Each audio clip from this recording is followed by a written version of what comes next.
everybody. It's been a little while since I put up a video. Just been really busy with work. Shot a couple matches this year. Shot K&M in February for the Southeast Shooters Challenge. And then last weekend I just shot down at Alabama Precision for their March match.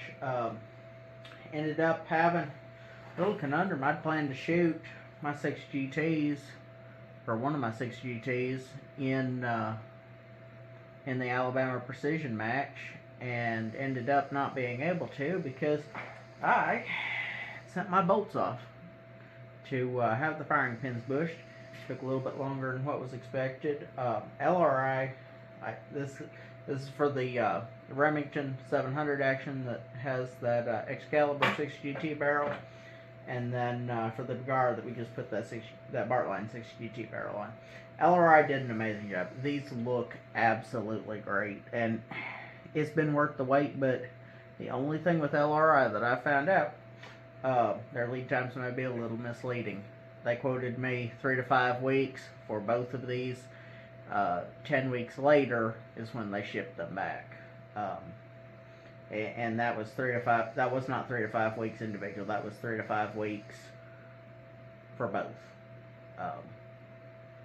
So that was a little bit disappointing. Wasn't able to run these in the matches that I've shot already this year. Thankfully, they've just been the one-day matches. This is that Bergara bolt. I mean, that firing pin is beautifully bushed. Yeah, they did an amazing job. This is that Remington 700. As you can see, that they do a great job. They just their lead times are a little bit misleading. I can't say anything bad other than that about them. Reason for having these firing pins bushed. This is my Bergara brass. As you can see, it's got a little bit of a nipple on that primer. And this is a very light load for the 6GT. These are 105 Hornady's. These were just for barrel break-in. I think I was running these at 2700. Not a heavy charge of Varget at all. SDs were great, but this was the deciding factor on it. A popped primer with milder loads of Varget. That's just not real great. So we got these firing pins bushed. We get out to the range, make sure everything checks out with those. Excuse the mess on the bench. Been cleaning. First match in February, we shot the 6 ARC with 112 max burners, run at 2,400 foot per second. They did not do bad, but we're swapping to 105 burners with the VLD burners. These have grouped amazing. Gonna do final seating test, and we're gonna run them right around 2,700 in the gas gun. And then last weekend I shot the 308 with that Bartlein barrel. It did great. Got my match percentage up to 65% of the match points.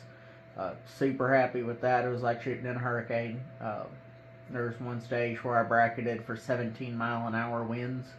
It was making impacts. So it was definitely a challenge, but we beat the storms, got out of there in time. Big shout out to Levi down there. He runs a great match, and he cut a round cat down just a little bit so that we could get out of there a little bit early, be back home before the storms hit. But other than that, we've got here in 2.5 weeks, we've got the Southeast Shooter Challenge in April down here at K&M. Haven't really decided if I'm going to run the 308 again or run one of the 6 GTs. Probably leaning towards that 308. We're swapping from the 175 Max Burner, or Max Kings, I'm sorry. Max King, the Sierra Max Kings that we had. Ran through all 1,500 of those that we had, so we're going to swap over to the Nosler RDFs, 175 grains. We're going to see how they do. Probably going to be shooting those either today or tomorrow out of the range, see if we can't get load worked up good for them and see how they do.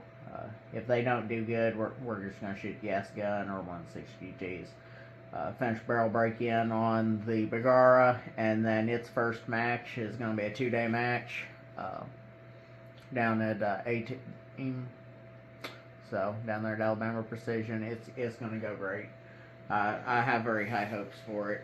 So, little update, and we're gonna get back to cleaning because we had to scrub a carbon ring out of this 308 that took about 3 times longer than I expected.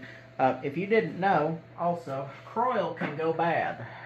Kroil is supposed to be red, as you can see. That is not red. That is brown. We figured that out. Went down here, Shermax. I was trying to figure out why I couldn't get the carbon out the barrel. Usually I use Kroil and some Vortec Eliminator. This stuff's been great. But it just wasn't taking the carbon out, and had developed a little bit of a carbon ring. Could see it on the bore scope. You see I've got Tesla bore scope out here. And it wasn't cutting it. So we got some other Kroil. Hopefully, I don't know what made it go bad, whether it was just air getting to it with the can, but we're gonna try it out of the spray can. With the 15 passes with a brush with some Kroil, had all the carbon out of the barrel. It looked great. So yeah, make sure you watch your Kroil. Make sure it doesn't go bad.